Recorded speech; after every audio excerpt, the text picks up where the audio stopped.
So students आज हम लोग जो है टॉपिक करेंगे वो है इक्विटी शेयर्स।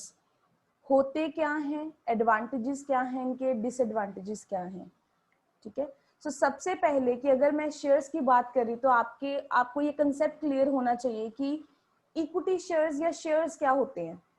हमारी जो कैपिटल है, ठीक है, मैं यहाँ से एग्जाम्पल से करा रही हूँ जो यहाँ से स्टार्ट हो रही है, इसको ध्यान से सुनिएगा क्योंकि अगर शेयर्स क्लियर हो गए तो इक्विटी शेयर्स भी क्लियर हो जाएंगे। अगर कंपनी की कोई भी कैपिटल है, जैसे हम बोलते हैं ना कि हमारी लाख है, 1 लाख है, 10 लाख है, 20 करोड़ है, कितनी भी कैपिटल है, जब हम उसको इक्वल पार्ट्स में डिवाइड कर देते हैं, फॉर एग्जाम्पल जैसे हम कह रहे हैं कि हमारे 10,000 शेयर्स हैं, क्योंकि यहीं पे एग्जाम्पल लिखी है तो मैं ये एग्जाम्पल कंटिन्यू कर रही हूँ कि 10,000 शेयर्स हैं, एक शेयर का प्राइस है 10 रुपए। अब जरूरी नहीं है कि हर शेयर का प्राइस 10 रुपए ही होता है, ये एग्जाम्पल है। कई बार हम मार्केट में देखते हैं कुछ शेयर्स के प्राइसेस 500, 1000, 2000, 5000 इस तरीके से भी होते हैं। सो ये प्राइस तो जस्ट मैंने आपको समझाने के लिए लिया है कि आप लोगों के पास जितने शेयर्स हैं, जब आप लोग उसको पर इक्वल जितना भी इसका प्राइस है उसके साथ मल्टीप्लाई करते हो तो आपके पास टोटल कैपिटल आ जाती है। अब जो आपकी बुक में लिखा है, उन्होंने क्या लिखा है कि आपकी रजिस्टर्ड कैपिटल कितनी है 10,000, जब 1 लाख, जब आप उसको इक्वल पार्ट्स में डिवाइड कर देते हो, ठीक है, तो वो हमारा बन जाता है एक यूनिट जो है वो हमारी क्या बन जाता है, शेयर। अब पहले होता क्या था, शेयर्स हमारे जो थे एक सर्टिफिकेट फॉर्म में होते थे, एक सर्टिफिकेट बना होता था, उसके ऊपर कंपनी का नाम, किस कंपनी के आपने शेयर्स लिए हैं, कितने प्राइस के लिए हैं, ये सब कुछ लिखा होता था।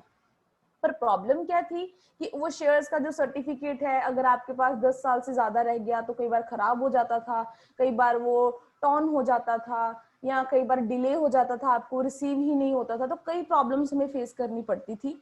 फिर उसके बाद उन्होंने ये इलेक्ट्रॉनिक मोड में कर दिया। अब शेयर्स आपके आपके बैंक अकाउंट में ही आते हैं, जिसको कहते हैं, याद रखिएगा, डीमैट अकाउंट, डीमटेरियलाइज्ड इसकी फुल फॉर्म है, ठीक है, डीमटेरियलाइज्ड इस तरीके से।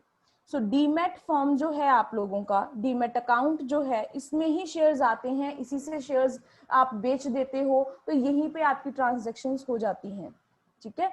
सो जब आप फ्यूचर में पढ़ोगे ना तो वहां पे लिखा होता है कि 10 इक्विटी शेयर्स ऑफ 20 ईच, यानी कि आपके टोटल कितने आपके पास अमाउंट के शेयर्स हैं, 200। तो इस तरीके से आप लोगों ने क्या करना है, जब आप पूरी कैपिटल को स्मॉल पोर्शन में डिवाइड करते हो तो वो एक जो आपका स्मॉल पोर्शन है उस इक्वल पार्ट को हम क्या कहते हैं, शेयर कहते हैं। यहां तक आपको क्लियर हो गया कि शेयर है क्या। अब हम लोग जो बात करेंगे वो स्टार्ट करेंगे विद फर्स्ट पॉइंट। उन्होंने लिखा है capital that is mobilised bye issuing shares. Capital, हम कहते हैं कैपिटल क्या है, जो हमने बिजनेस में पैसा लगाया है। अब जब बिजनेस में पैसा लगाना था, या तो हम लोगों ने लोगों से पैसा मंगवा लिया, पैसा मंगवाने के बदले में हमने उनको क्या दिए, shares. Capital is mobilised bye issuing shares, कि पैसा इकट्ठा किया है, इश्यू कर दिए उसके बदले में शेयर्स, तो उसको क्या कहते हैं, share capital. Information regarding maximum amount of capital to be obtained by issuing share is mentioned in the MOA। ये मैंने आई थिंक एमओए में बताया होगा, अगर नहीं भी वो वहां पे वो ये चीज मेंशन, वैसे तो मैंने बताया था।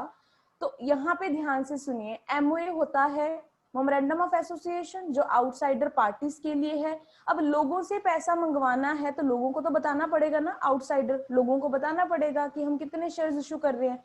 तो जितने भी मैक्सिमम अमाउंट के शेयर्स आपने इशू करने हैं, that amount should be mentioned in MOA. आपने वो एमओए में चीज मेंशन जरूर करनी है। और जो भी चीज आप इशू करोगे, जो भी आप लोगों ने मैक्सिमम कैपिटल, देखो मैं वर्ड क्या यूज कर रही हूँ, मैक्सिमम अमाउंट ऑफ कैपिटल, वो है रजिस्टर्ड कैपिटल।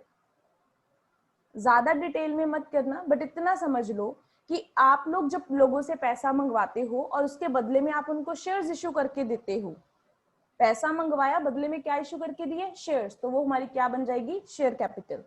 सेकेंड पॉइंट, जितनी भी कहते कैपिटल आप लोगों ने लोगों से मंगवानी है वो मैक्सिमम अमाउंट आप हमेशा एमओए में बताते हो, और उसको क्या कहते हैं, रजिस्टर्ड कैपिटल। क्योंकि हमने ये चीज पढ़ी थी कि एमओए में हर चीज रजिस्टर्ड होती है। आप हर चीज जो है वो रजिस्ट्रार ऑफ कंपनी से अप्रूव कराते हो, फिर उसके बाद वहां पे मेंशन करते हो। यहाँ तक क्लियर हो गया। अब नेक्स्ट लाइन क्या लिखी है, this registered capital is divided into small units of amount. अब वो स्मॉल यूनिट कौन से हैं जो मैंने आपको अभी एग्जांपल में समझाए, ठीक है।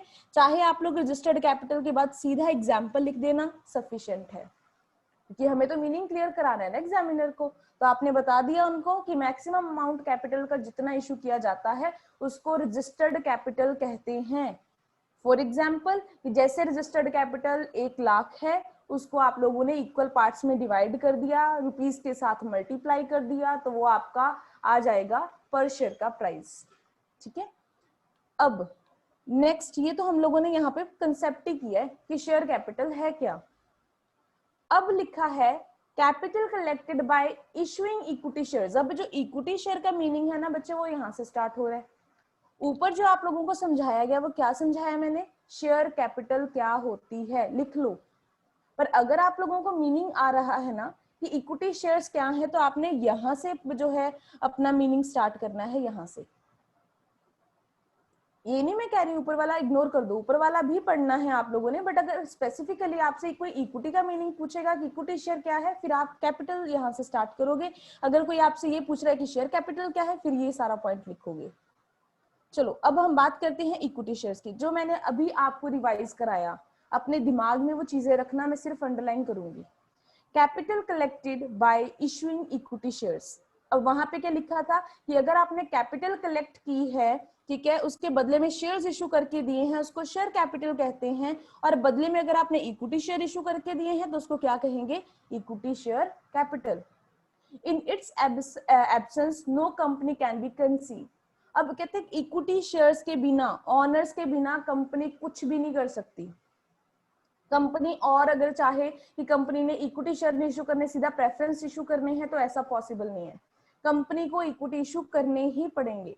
Those investor to whom equity share are issued are called equity share holder. तो सिंपल सी बात लिखी है कि जिसके पास इक्विटी शेयर्स होते हैं, जो इनको खरीदते हैं, उनको क्या कहते हैं, equity share holders. They are the real owners of the company. Underline this point.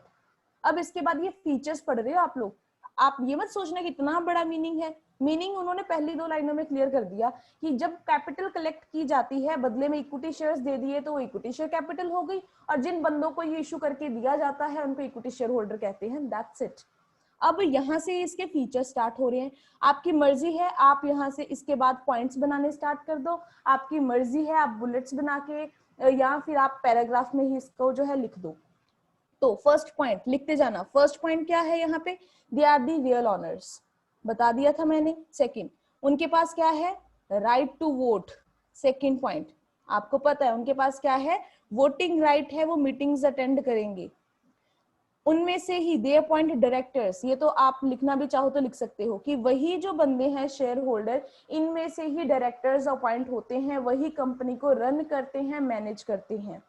Thus, equity shareholder participate in the management of company indirectly। तो इसीलिए पता है ना कि indirectly, क्योंकि डायरेक्टर्स ही मीटिंग अटेंड करेंगे, वही डिसाइड करेंगे, तो उनको कंपनी के बारे में सब कुछ पता है। आगे 3 पॉइंट हो गए, क्या क्या हो गए, कि वो ऑनर्स हैं, उनके पास मीटिंग राइट है, मीटिंग को अटेंड करने का राइट है, और उनमें से ही डायरेक्टर्स अपॉइंट होते हैं, वही कंपनी को रन करते हैं। तीसरी चीज, rate of dividend on equity share is not certain. Certain मतलब फिक्स्ड नहीं है। मैंने आपको बताया था, अगर पैसा बच गया तो इक्विटी वालों को मिल जाएगा, अगर नहीं बचा तो नहीं मिलेगा। अगर पैसा बच गया तो उनको कितना मिलेगा ये भी डिसाइडेड नहीं है, ठीक है। So rate of dividend on equity share is not certain. यहाँ पर समझ में आ गया। चौथा पॉइंट लिखिए यहाँ पे। Fourth point, and equity shareholders are paid dividend after paying dividend to shareholders। ये याद रख लो, ठीक है। अब इन्होंने यहाँ पे क्या लिखा है कि सबसे पहले, हाँ, क्योंकि मैंने जब आपको बताया था, अभी ये सारा रिमूव हो जाएगा, तो मैं अभी यहाँ पे थोड़ा सा बना देती हूँ। मैंने बताया था सबसे पहले डिबेंचर्स को मिलेगा, क्रेडिटर्स को, बैंक लोन, ये सब कुछ करने के बाद अब मेन 3 चीजें बताती हूँ। डिबेंचर को मिलेगा, फिर प्रेफरेंस को मिलेगा और लास्ट में किसको मिलेगा, इक्विटी। तो इक्विटी के ऊपर सबसे पहले प्रेफरेंस किसको मिल रही है, प्रेफरेंस शेयर होल्डर्स को। मतलब अब ये पॉइंट दोबारा से पढ़िए कि equity share holder are paid dividend after paying dividend to preference share holders, कि दूसरे प्रेफरेंस शेयर होल्डर्स को पैसा देने के बाद ही मुझे पैसा मिलेगा, और जितना मिलेगा वो भी क्या है, सर्टेन नहीं है।